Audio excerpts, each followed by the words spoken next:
everybody, and welcome back to my channel. If this is your first time here, my name is Crystal and I make videos on mom life, pregnancy, postpartum eventually, and generally living a healthy, accessible lifestyle.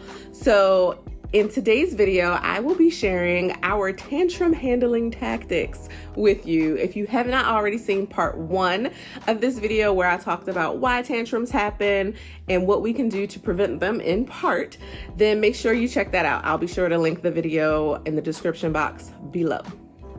All right, so we have done all the prevention that we can, and it is now, we're in the moment, okay? And the tantrum is happening. Because it will. There will be tantrums. Start with what not to do. Do not respond out of emotion. You're frustrated, I get it. You have a schedule to keep, I get it. What they're upset about makes absolutely no sense to you. I get it. But we are trying to help them regulate their emotions. And in order to do that, in order to teach them how to do it, is through modeling. We have to first regulate our own emotions and model that to them before we can expect them to do something that we're not doing ourselves. That's one thing. And even with my teenager, we've always said, like, I will not put an expectation on you or ask something of you that I don't ask of myself first. So you might think it's ridiculous and unfair, but I'm not asking you for anything that I wouldn't ask of myself. So it's the same thing with teaching your toddler how to regulate their emotions. Regulate yourself first. The tantrum is not about you. It is not an affront to you. It is not about how you feel about it. They are having their own human experience.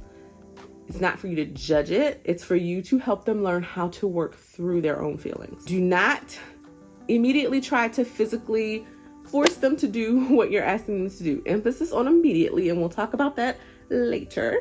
But if they're already melting down from feeling a lack of control, then you physically restraining them or trying to force them to do something, it's not going to help. It's only going to reinforce their need for control. And they're just going to completely resist any support you're offering. Do not try to stop the emotion. We don't want to teach our children to shut themselves down, to hold things in. We want to teach them how to handle their emotions, how to work through them.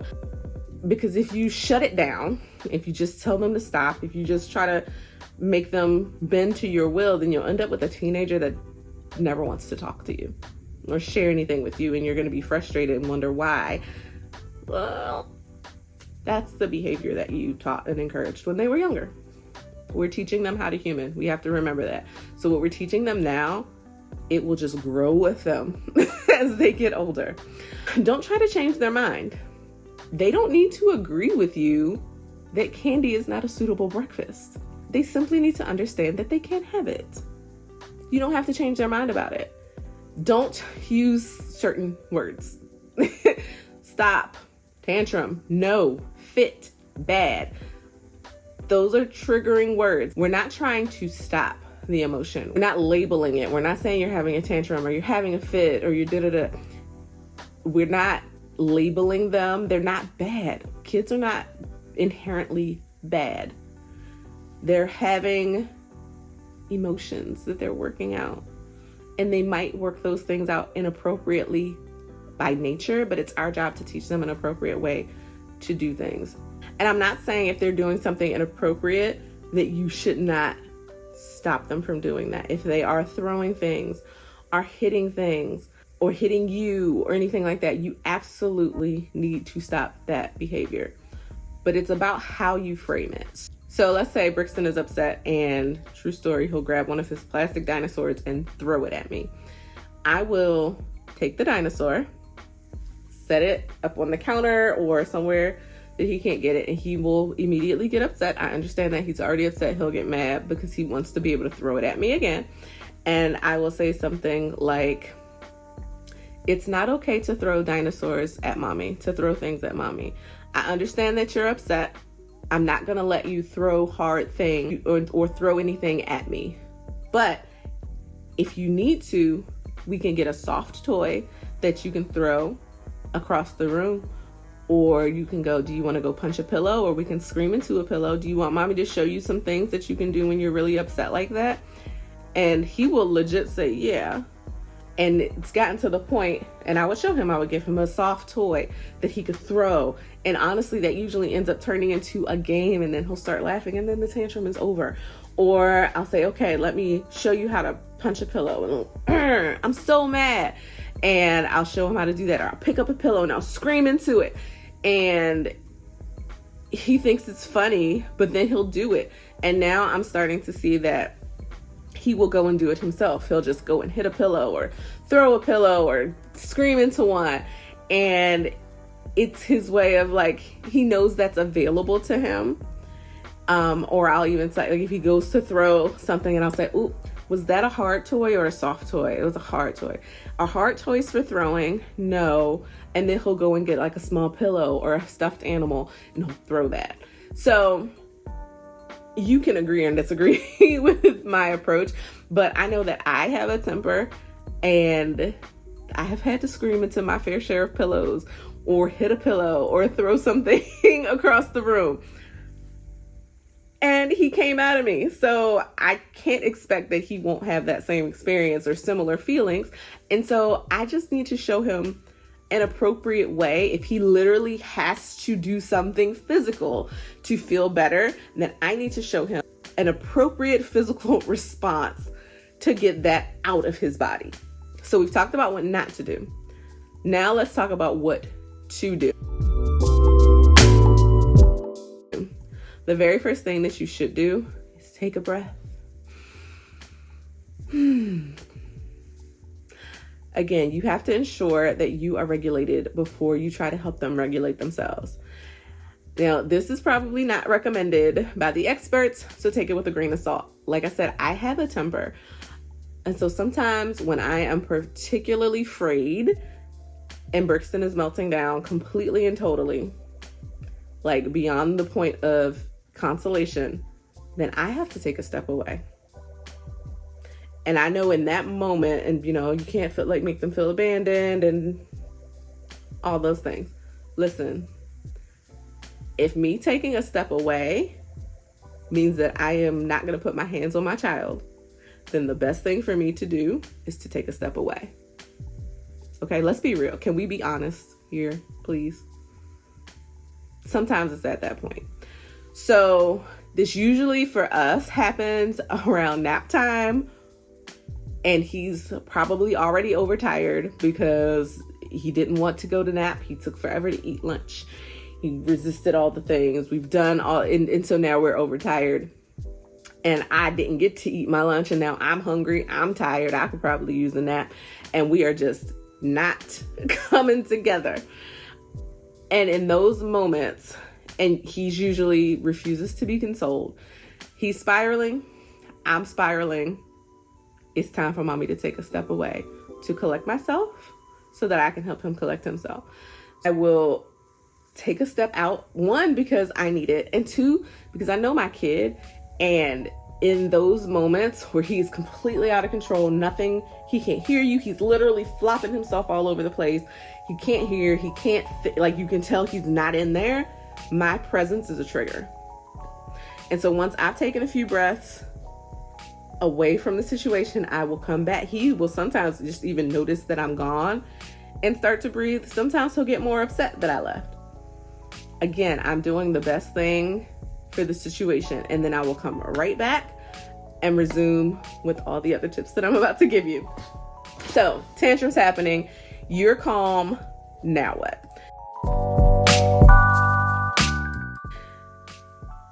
Empathy, empathy, empathy. You are going to need to set your mindset in a supportive space. You look at the situation from their point of view. Again, they have little say in what they do. They're all input pulse at this age. And even if it doesn't make sense to you, they are upset. So kind of put yourself in their little socks or shoes to understand where they're coming from. So now you are in it with them. They're upset. You're seeing it from their point of view. I'm genuinely like, okay, they're really upset, and understanding that. So now you're going to offer yourself physically and emotionally to them. What we do is that we will literally get down on his level on the floor. If he's on the floor, we will get down on the floor. We will make eye contact. We will be right there in it with him. We will lower our voices. So when you lower your voice, it both models the behavior that you want them to exhibit. So instead of screaming, you would like them to calm their voices, talk at a level that is more calm, but it also naturally causes them to lower their voice so that they can hear you. So when they realize your lips are moving, but I can't hear you over my own screams, they will tend to either stop screaming or lower their voice so that they can come in with you.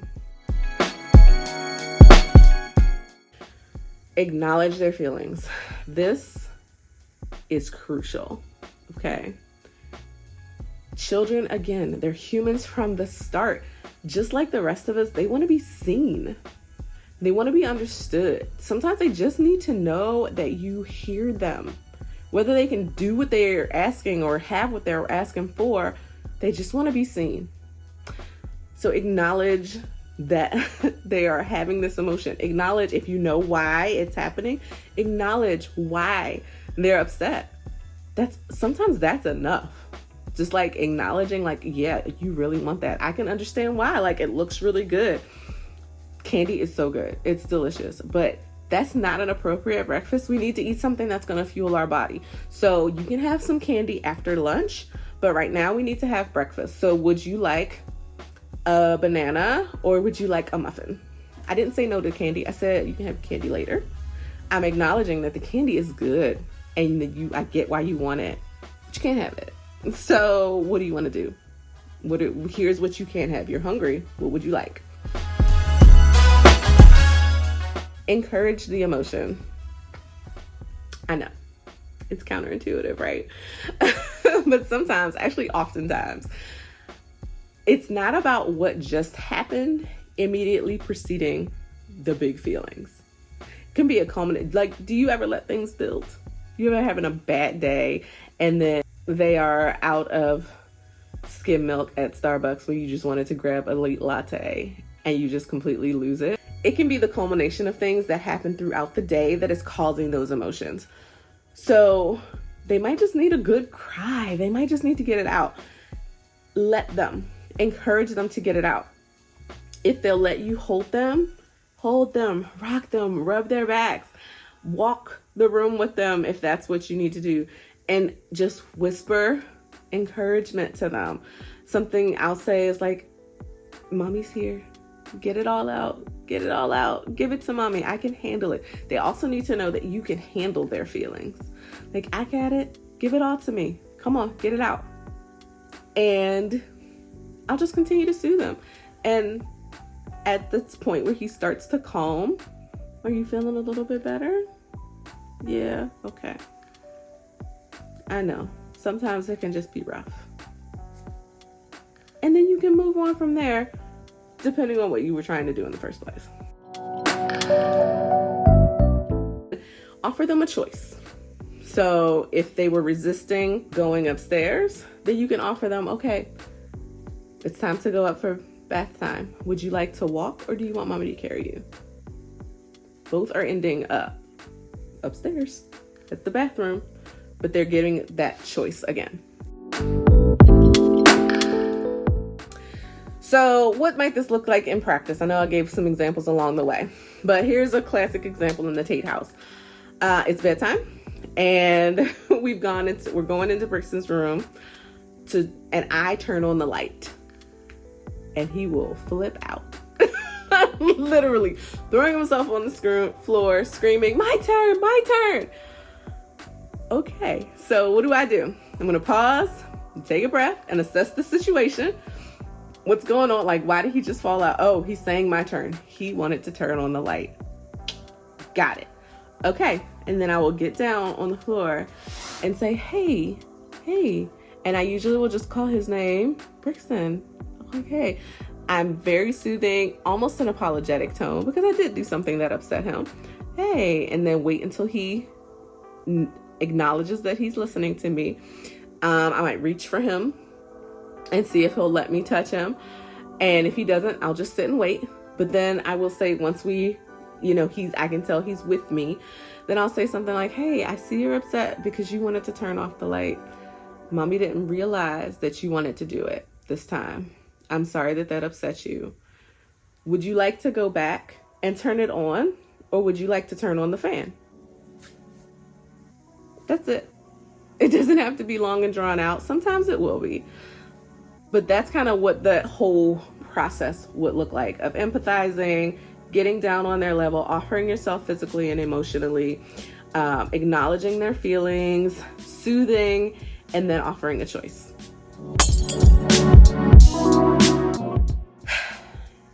Now, you've done all the things, and sometimes it's dragging on for a really long time.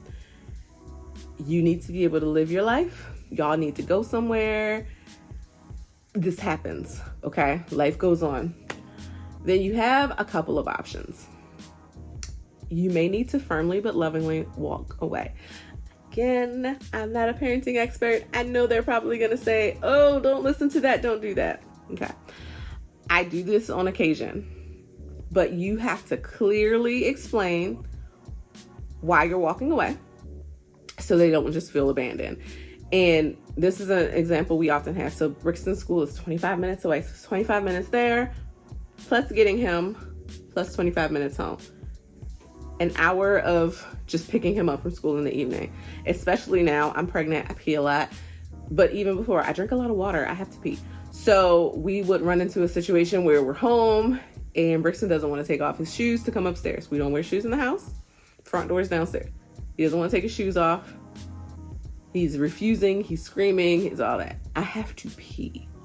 And so I will tell him, first I'll try to get him to come with me, to get him to comply. Do you want mommy to take your shoes off? Do you want to take your shoes off? And sometimes he'll just say no, which means he doesn't want either of these things. He doesn't want it to happen. Done all the things, I'm about to pee on myself, and I will say, okay, well, I took my shoes off and I really, really have to go to the bathroom. So I'm going to go upstairs so I can go to the bathroom, but you can stay here as long as you would like. Mommy will be right upstairs. And then I'll step over him because he's often on the steps. I will go upstairs and I'll do what I need to do.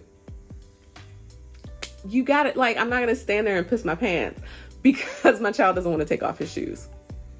The alternative would be for me to force him to take the shoes off, carry him upstairs so he can completely get even more upset. And now we're into a bigger situation.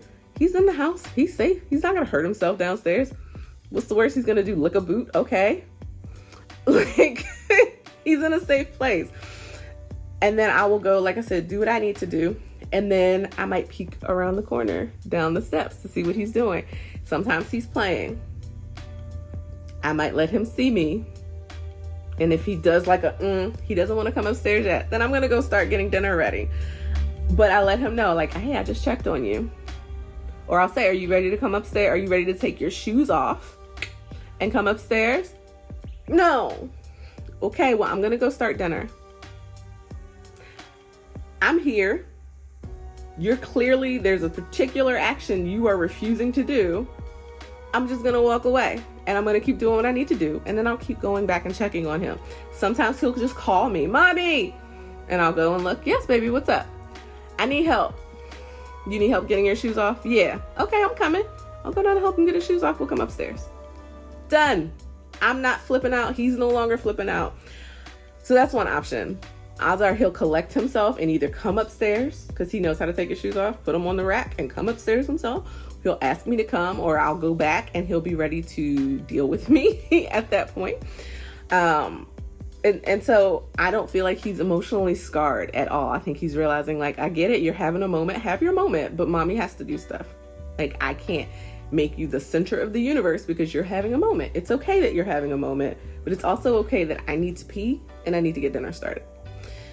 And then if you're like similarly in the morning, like yesterday, when he was having a meltdown and didn't want to go, yeah, Daniel had to pick him up and take him to the car and physically force him into the car seat. I know we are not the only people that have ever had to force a child into a car seat. Don't even try to tell that lie. And yeah, and in those moments, then we will console as much as we can. We will explain why we have to go, why it has to happen. I understand that you don't want to go, but it's time. Daddy has to go to work. Mommy has to work. It's time for you to go to school. It is what it is. We will continue to offer ourselves emotionally, even though we can't physically because he's in the back seat in his car seat. If he's continuing to melt down, we will continue to talk to him, to check in. And then when we get where we're going, and get him out of the car seat. Again, we're close. We're there. We're checking in. We're dropping him off at school. We're down on his level. Understand we had a rough morning and that you didn't want to come to school, but it's time for daddy to go to work. It's time for mommy to go to work. So you're going to play with your friends and hang out with your teachers. And he seems particularly upset. Do you want to, usually the teacher will notice at that point, one of the teachers, that he's having a rough morning, and they might start offering him some choices. Or if I heard him say something about wanting to hang out with a particular teacher or a friend, then I might point out that the friend is there, or point out that the teacher is there and offer, do you want to go? Like, mommy has to go. Would you like to go and sit with Miss Jordan? And if at that point she might come over and say, hey, Brixton, do you want to go and read a book with me? Or would you like to sit down and have some breakfast? Again, it's offering choices. It's saying, okay, I understand that you're upset, but this is what needs to happen. Here are some options that you can engage in, because it's not an option for mommy to just stay here. Those are all of my tips. I know this was a little bit longer, and a lot of this probably sounds counterintuitive. And I found that one of the biggest challenges I've had as a parent and is unlearning a lot of the things that I thought about children, young children, a lot of the things that I might have just picked up along the way that I didn't even realize I did, but don't line up with how I want to raise and support my kids. So we have to unlearn. We have to be willing to work on ourselves first in order to become the better humans that we want to be, to help them be the better humans that we want them to be. So if you found something particularly challenging, then I encourage you to lean into that. And if you want to put it in the comments and see if there's something that you might want a little more context on, or maybe that you're not fully understanding my thought process on it, or you want to know maybe an additional resource or something like that that you could use to look into it, please share it in the comments, and I will try to do my best to elaborate or to point you to a resource. If you find yourself faced with a particular recurring tantrum situation or scenario and you're still not sure what to do after watching this, comment on that below if you would like to hear maybe how I would approach that or what I would do, and see if there's a nugget in there that you can try something different that you haven't done. And if you have any tips for preventing or addressing tantrums in a respectful and gentle way, please share those in the comments as well, so we can all learn from each other. Again, it's not about judgment. We need to be supporting each other as we're simply doing our best, right? So I know it was a lot to take in. You might want to save this one and use it for reference later. I will also get all of my notes into a blog post, and I will link that below. It's excellentlyimperfect.com, but I'll put a link to the blog post with all of the notes down below if you're more of a visual reference learner, so you can see, maybe print it, highlight it, and do what you need to do there. If you would like to see what all of this looks like in practice with my actual toddler, let me know in the comments, and I will work on getting that done. But I will tell you now, it might take a while, because don't get me wrong, there's no shortage of tantrums around here, okay? But I don't want to whip out my camera or whip out my phone like every time my child is having a highly emotional state. That's not what we do around here. So I will try to catch those things as I'm able, in a way that doesn't make him feel exploited. Or if we're filming something else, or, I'll try to catch those moments for you. If that's something that you would like to see, just know it might take a little longer to put that out there, because I'm not just going to go following my kid around. Are you upset? And whipping out the camera. But I will try to get that put together for you if it's something you would like to see. If you found this video helpful, please give it a thumbs up, because it helps me understand that it's something that you would like to see more of, and also helps other mamas find content like this. Also, if you would like to see more about our parenting approach, tips and tricks, more on my pregnancy journey, and just general routines and lifestyle videos, please consider subscribing and spending more time with me and my little family. Would love to have you around. I will also try to put up a video on parenting resources, different Instagram accounts, books, podcasts, all that kind of stuff that I follow, and different things on our parenting approach that we've kind of meshed together. So if that kind of thing is interesting to you, please put that in the comments as well.